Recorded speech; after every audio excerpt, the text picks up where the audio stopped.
चुनी हुई सरकारों को गिराने का जो षड्यंत्र माननीय मोदी साहब और उसकी टीम कर रही है, वो देश के हित में नहीं है। राज्य के मुख्यमंत्री को आप लोग सलाखों के अंदर डाल रहे हो। ईडी, सीबीआई और अन्य जो आपके पास अपने सरकार के संसाधन हैं, उनको प्रताड़ना आप लोग विपक्षी दलों के नेताओं को कर रहे हैं। जो कांग्रेस और जितने भी लोग हैं वो इसको नहीं मानते। और मोदी साहब, आपने जो एक तानाशाही रवैया हिंदुस्तान की जनता के ऊपर या जो विपक्ष के नेताओं के ऊपर किया है, ये कर रहे हैं, उसका मुंह तो जवाब हिंदुस्तान की जनता इन चुनावों के अंदर देगी। कि जो भाजपा के राज में इस देश के संसदीय लोकतंत्र को खतरा पैदा हो गया है, और जो आज भाजपा ये बड़े जोर शोर से बोल रही है, एक नैरेटिव सेट करने की कोशिश की कि इस बार 400 पार, उसके पीछे की हकीकत क्या है? 400 पार का नारा क्यों दिया गया? क्योंकि अगर इस देश के संविधान को अगर आपने बदलना है, जो बाबा साहब भीमराव अम्बेडकर का संविधान है, जो हमारे देश के कमजोर तबकों को भी सामाजिक सुरक्षा प्रदान करता है, जो हमारे नागरिकों को कई तरह का अधिकार देता है, जो अनुसूचित जाति को, जनजाति को, उसके साथ साथ जो है ओबीसी को, महिलाओं को और सामाजिक रूप से कमजोर तबकों को जो है आरक्षण भी देता है, कुछ उनको जो है संरक्षण देता है।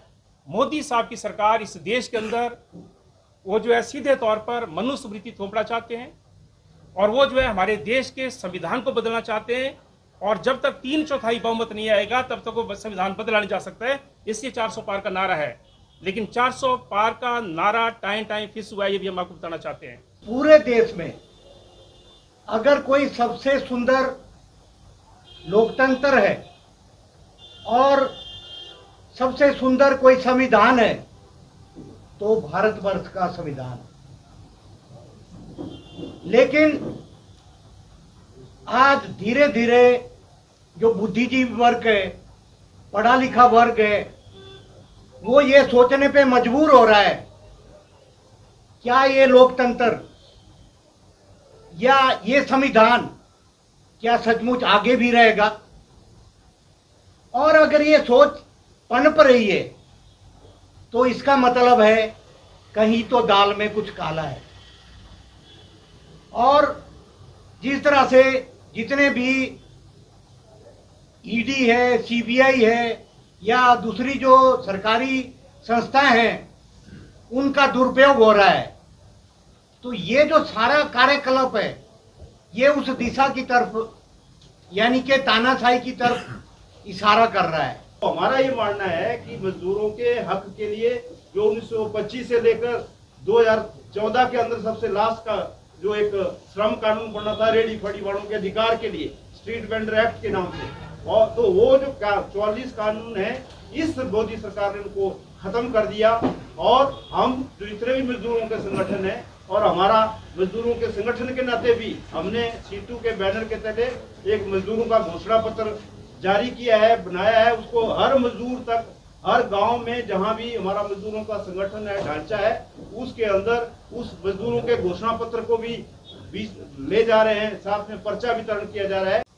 मंडी जिला के जो प्रतिपक्ष के नेता हैं जयराम ठाकुर जी, जिनका कद बहुत ऊंचा है, उनका व्यक्तित्व बहुत ऊंचा है भारतीय जनता पार्टी में, लेकिन सुश्री कंगना रनावत जी ने उनका कद और उनका व्यक्तित्व महज चंद सेकंड के अंदर, 2 सेकंड के अंदर खत्म कर दिया। इस सदर चुनाव क्षेत्र का प्रतिनिधित्व आदरणीय अनिल शर्मा जी, जो भारतीय जनता पार्टी के माननीय विधायक हैं, एक बहुत बड़े नेता हैं, उनका संबोधन ऐतिहासिक शेरी मन से सुश्री कंगना रनावत जी ने करना उचित नहीं समझा।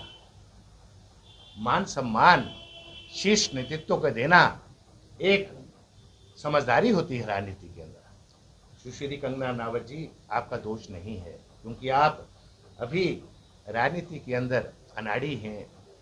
यहाँ बहुत बहुत बड़े नेता, चाहे वो कांग्रेस के अंदर, चाहे जो हमारा विपक्षी पार्टी है भारतीय जनता पार्टी, उनका बहुत बड़ा कद है, लेकिन आपने जो शीर्ष नेतृत्व हिमाचल प्रदेश का है,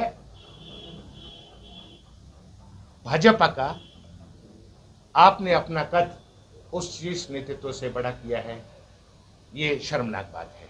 मैं अब आग्रह करूंगा